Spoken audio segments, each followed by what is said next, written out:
आज हम जानेंगे कि हिंदू किस नबी की उम्मत है।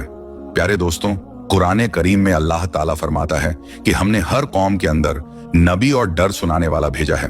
और फिर हदीस मुबारका से हमें यह भी पता चलता है कि पूरी दुनिया की हर कौम और हर एक जगह जहां इंसानियत आबाद थी वहां 1,24,000 पैगंबर भेजे गए, लेकिन इनमें से सिर्फ 25 का ही जिक्र मिलता है। क्योंकि अगर इन सब के नाम, जिंदगी और कौमों के हालात बयान होते तो फिर कुरान इबरत की किताब के बजाय इतिहास की किताब ज्यादा मालूम होती। शायद इसीलिए इनका जिक्र करना जरूरी नहीं था।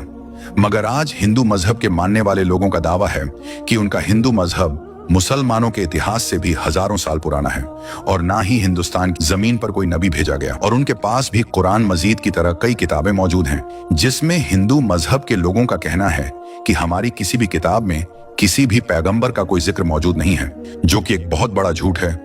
और सूरतुल अंबिया आयत के अंदर अल्लाह ताला फरमाता है कि हमने आपको तमाम जहान के लिए यानी कयामत तक के इंसानों के लिए हिदायत बनाकर भेजा, जिसका मतलब है कि इसमें हिंदुस्तान की सरजमीन भी शामिल है। तो फिर हिंदू मजहब के मानने वाले इसका इनकार क्यों करते हैं? अगर हिंदुस्तान की सरजमीन पर कोई नबी वाकई नहीं भेजा गया तो फिर यह कौम कैसे आबाद हुई? आइए इस सवाल का जवाब इतिहास से जानने की कोशिश करते हैं और ऐसे सवाल के जवाब जानते हैं जो तमाम हिंदू स्कॉलर दुनिया से छुपाते हैं। हिंदू मजहब के मानने वाले लोगों का दावा है कि यह दुनिया का सबसे पुराना मजहब है, इतना पुराना कि जब इस्लाम या मुसलमान लफ्ज का वजूद तक मौजूद नहीं था, जो कि सही भी है, क्योंकि कुफ्र और शिर्क की शुरुआत तो उसी दिन से हो गई थी जब हजरत आदम अलैहिस्सलाम के बेटे काबिल ने हाबिल को कत्ल किया था और उनसे अलग होकर कुफ्र और शिर्क के अंदर मुब्तला हो गया था। और इतिहास इस बात का भी गवाह है कि हजरत इब्राहिम अलैहिस्सलाम की कौम भी बुत परस्त थी और इस बात से भी वाकिफ है कि हजरत मूसा अलैहिस्सलाम की कौम ने भी एक वक्त पर सोने के बछड़े की इबादत शुरू कर दी थी। यहाँ तक कि रसूल अल्लाह सल्लल्लाहु ताला अलैहि वसल्लम के ऐलाने नबूवत से पहले काबे के अंदर भी 360 मूर्तियां मौजूद थीं, जिन्हें मक्का फतह करने के वक्त सहाबा किराम ने तोड़ तोड़ कर टुकड़े टुकड़े कर दिया। जिससे यह मालूम होता है कि बुत परस्ती तो दुनिया के पहले इंसान हजरत आदम अलैहिस्सलाम की नाफरमान औलाद के बाद से आज तक मौजूद है। मगर इसका ताल्लुक किसी मजहब से नहीं है बल्कि गुमराही से है, जो कि शैतान उनसे करवाता रहा है। जहां तक हिंदुस्तान की सरजमीन का ताल्लुक है तो यहाँ पर उन लोगों की हिदायत के लिए यकीनन कई पैगंबर भेजे गए जिनकी कुछ टीचिंग्स आज भी सही हालत में मौजूद हैं, मगर ज्यादातर को बिगाड़ दिया गया और उसी की वजह से बुत परस्ती और गुमराही शुरू हो गई। क्योंकि उनकी किताबों में आज भी एक निराकार खुदा की इबादत का हुक्म दिया गया है। उन्हें भी यह बताया गया है कि खुदा का कोई शरीक नहीं है, वह एक है, उसकी कोई औलाद नहीं, मगर फिर भी उसकी कई मूर्तियां बनाकर उसके शरीक खुदा बनाकर उसकी पूजा होती है। और आज तक हिंदू मजहब के अंदर छोटे बड़े मिलाकर 36 करोड़ देवी देवता माने जाते हैं, या यूं कहे कि आज तक 36 करोड़ बुत बनाए जा चुके हैं।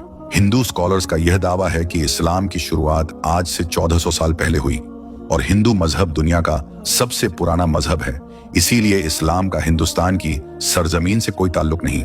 मगर कुछ अकल रखने वाले भी इस बात को नहीं जानते कि दुनिया का पहला पैगंबर ही हिंदुस्तान की सरजमीन पर उतारा गया था।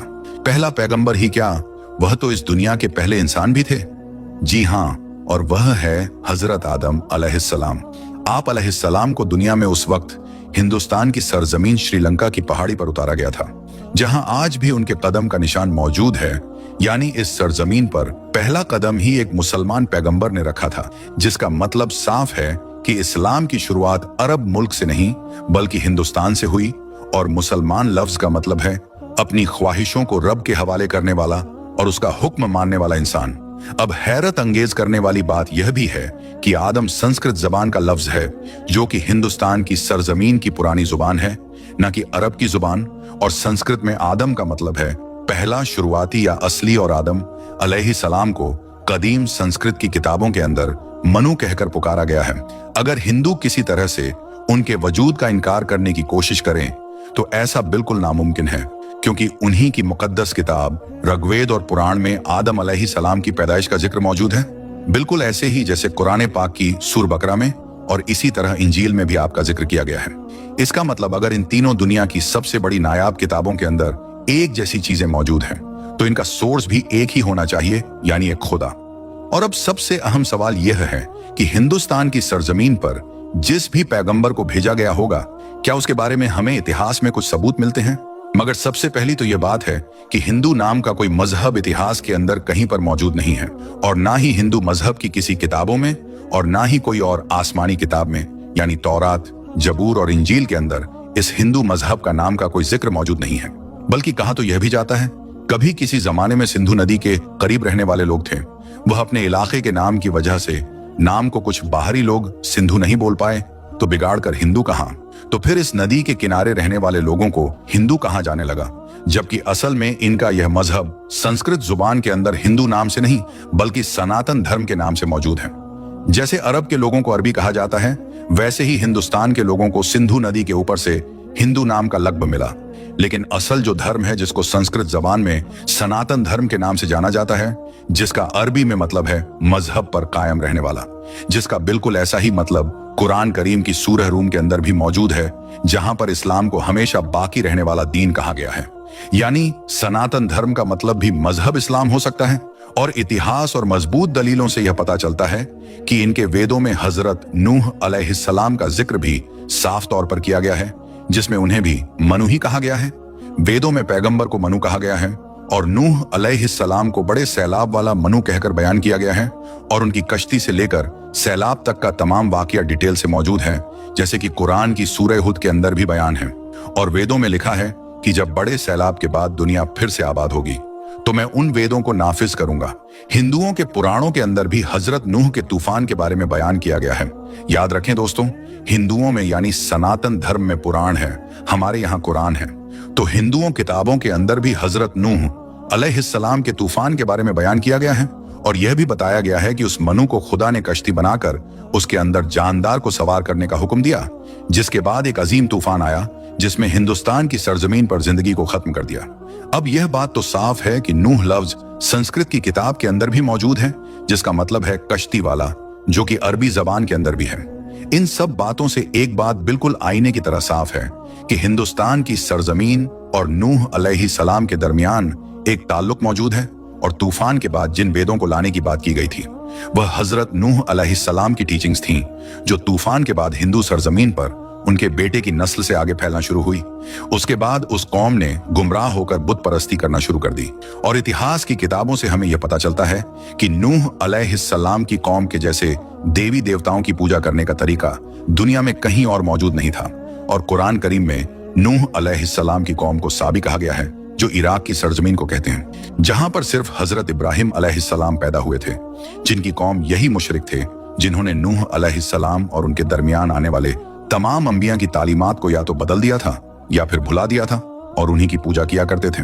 इसके अलावा यह खुदा के साथ साथ फरिश्तों की मूर्तियां भी बनाकर उन्हें खुदा भी कहना शुरू कर दिया, बिल्कुल ऐसे जैसे हर बड़े काम पर अल्लाह ने फरिश्तों को मुकर्रर किया है और वह हर बड़े काम पर अल्लाह की तरफ से पाबंद है। इसी तरह उन लोगों ने हर काम करवाने के लिए एक अलग अलग खुदा की मूर्तियों की सूरत बना दी। ये लोग सितारों और आग की भी पूजा करते थे। और देखा जाए तो हिंदू कौम सितारों के इल्म के अंदर इतना यकीन रखती है, जिसको एस्ट्रोलॉजी कहते हैं, और आग की भी पूजा करते हैं और उसे मुकद्दस जानते हैं। मगर सबसे अहम सवाल यह है कि यह सब जानकर भी और अपनी किताबों के अंदर साफ तौर पर एक खुदा और पैगंबरों की टीचिंग्स को देखकर भी यह लोग इनका इनकार पता नहीं और किस वजह से करते हैं। अगर सच में इन लोगों के पास भी डर सुनाने वाला कोई अल्लाह का पैगंबर आया है, तो वो फिर उसे क्यों नहीं मानते? इस बात को समझने के लिए आपको सही बुखारी की एक हदीस मुबारका के बारे में जानना होगा।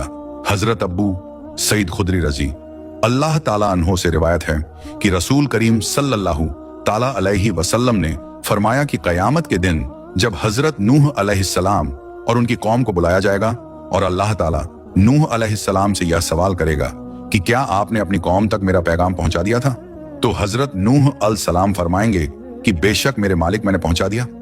इसके बाद नूह अलैहिस्सलाम की कौम से पूछा जाएगा कि क्या नूह ने मेरा हुक्म तुम तक पहुंचा दिया था, तो वह लोग इनकार करेंगे कि नहीं, हमारे पास कोई भी डर सुनाने वाला नहीं आया, हमें आपका कोई पैगाम नहीं मिला। अल्लाह ताला नूह अलैहिस्सलाम से फरमाएंगे कि आपका गवाह कौन है, तो हजरत नूह अलैहिस्सलाम फरमाएंगे कि मेरे गवाह हजरत मोहम्मद मुस्तफ़ा सल्लल्लाहु ताला अलैहि वसल्लम है और उनकी उम्मत है। फिर तुम लोगों को पेश किया जाएगा और तुम लोग गवाही देना कि नूह अलैहिस्सलाम ने अपना पैगाम या अल्लाह का पैगाम पहुंचा दिया था। जिसके बाद नबी करीम सल्लल्लाहु ताला